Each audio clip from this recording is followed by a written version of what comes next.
Aku nggak bisa lihat kalian. Sari ditarik sesuatu. Tolong, ada sesuatu yang menarikku. Sari, di mana kamu?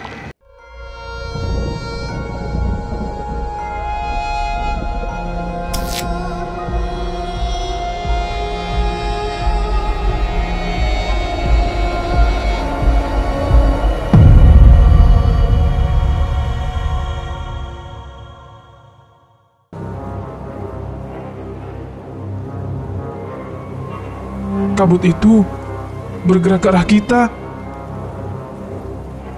Kita turun sekarang. Gak ada diskusi lagi. Gelang aku panas lagi. Ada sesuatu yang mendekat. Ada sesuatu dalam kabut itu. Lari ke jalur turun. Sekarang!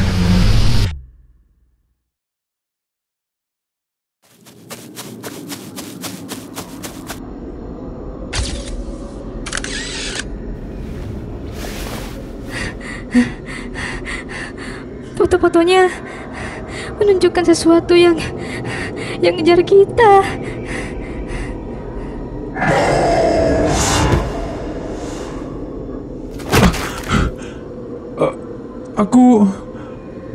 Aku nggak bisa lagi. Yoga, bangun.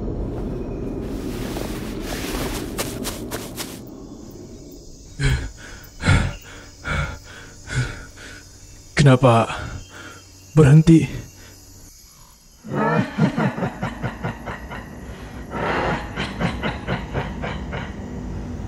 Kemana kalian mau lari? Mereka mengelilingi kita.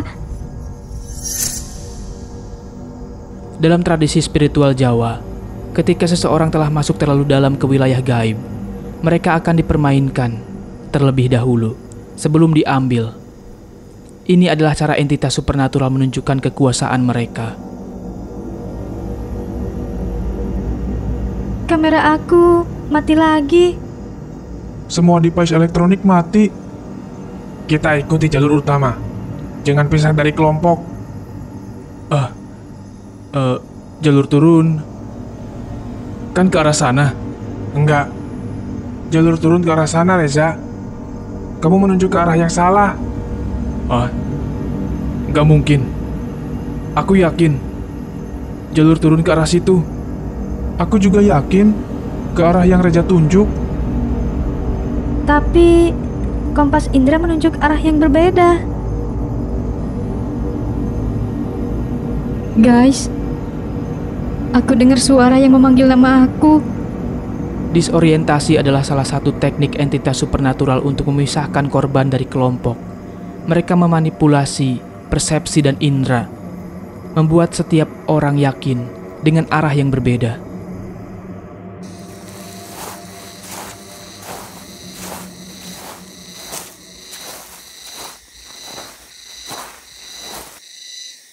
Semuanya, pegangan tangan. Jangan sampai terpisah.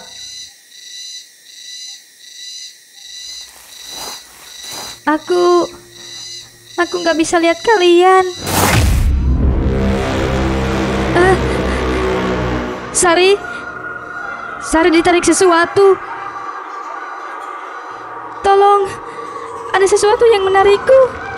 Sari, di mana kamu? Aku nggak bisa gerak. Ada yang pegang kakiku. Sari Kumalasari, 21 tahun, mahasiswa seni rupa dengan passion fotografi alam. Dia tidak tahu bahwa obsesinya dengan dokumentasi supernatural telah membuatnya menjadi target utama. Kameranya yang telah menangkap terlalu banyak hal yang tidak seharusnya dilihat. Tolong aku.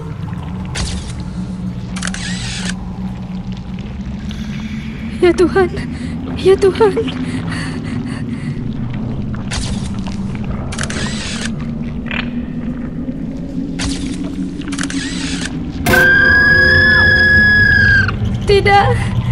Aku tidak mau.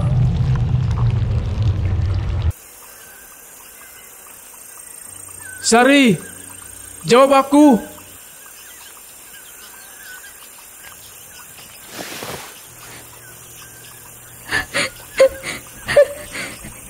Dia hilang. Sari hilang. Kita harus cari dia. Dalam kabut sepekat ini, kita juga bisa hilang. Kita harus tetap bersama. Sari, Sari!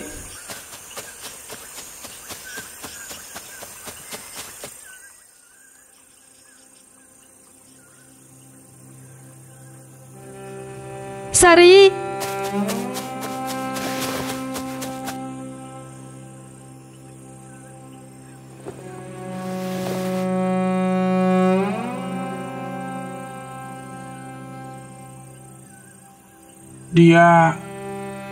Dia sudah... Ini... Tidak mungkin. Tidak mungkin. Guys, lihat foto terakhirnya.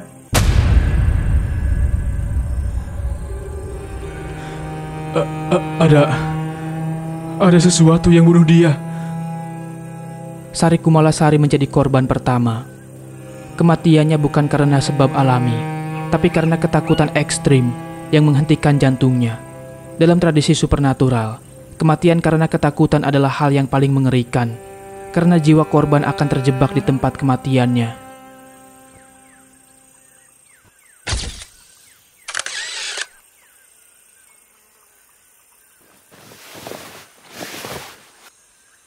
Kameranya masih aktif dan menunjukkan kita dari atas.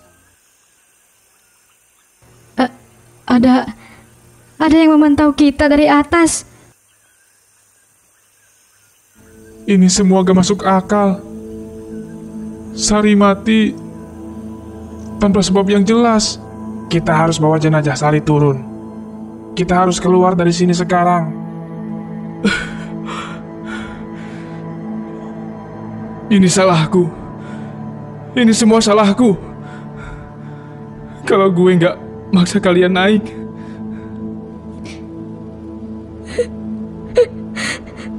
Sari, maafin aku. Maafin kita. Maafin kita, Sari.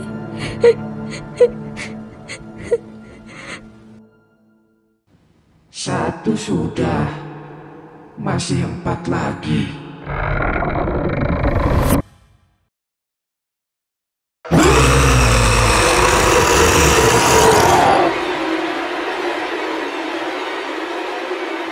Manusia memiliki batas ketahanan mental. Setiap 24 jam dalam teror konstan, kehilangan 2 teman, dan menghadapi hal-hal yang tidak bisa dijelaskan logika. Bahkan mental yang terkuat pun akan mulai retak.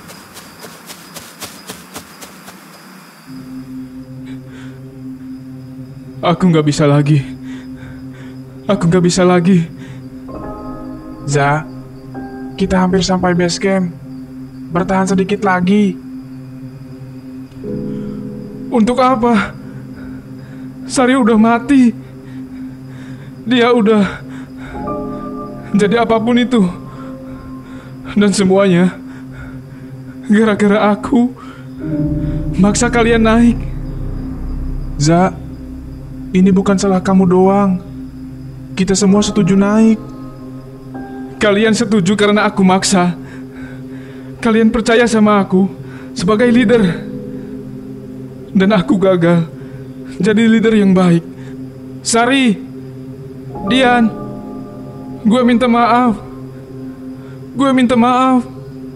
Za, jangan teriak. Nanti mereka tahu kita di mana. Kami sudah maafkan kamu, Za.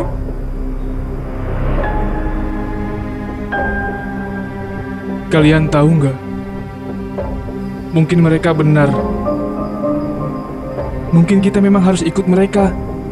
Za, kamu ngomong apa? Dipikir-pikir, Hidup di dunia nyata susah banget. Deadline, tekanan kompetisi. Di sini kan tenang, damai. Reza, itu bukan kamu yang bicara. Atau mungkin aku baru sadar yang sebenarnya kita semua akan mati suatu hari kan?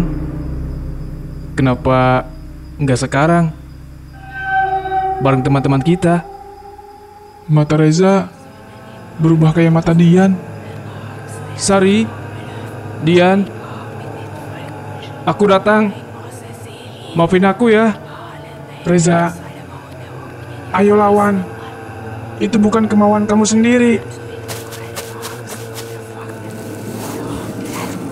Za, akhirnya kamu datang.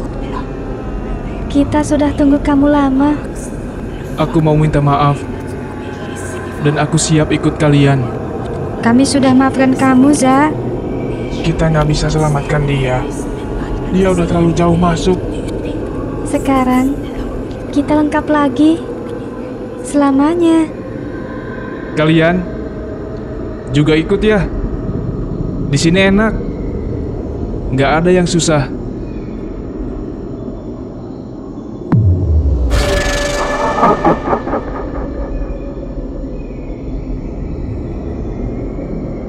Reza Aditama, pemimpin kelompok yang ambisius, akhirnya menyerah pada rasa bersalah dan manipulasi supernatural.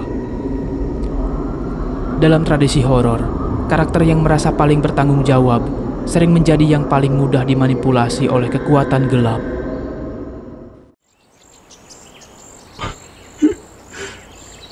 Sekarang tinggal kita berdua. Dan kita akan keluar dari sini hidup-hidup. Dari 5 anak muda yang naik dengan penuh optimisme, kini hanya tersisa 2. Indra, yang dari awal memperingatkan bahaya, dan Yoga, yang rasionalitasnya hancur berkeping-keping. Mereka bukan lagi anak muda yang polos. Mereka adalah para petualang dengan luka yang akan dibawa seumur hidup. Ini semua nggak real kan? Ini semua mimpi buruk kan? Yoga, kita harus terima kenyataan. Dan kita harus survive untuk menceritakan apa yang terjadi. Cerita ke siapa? Siapa yang akan percaya? Oh, teman-teman gue jadi zombie di gunung.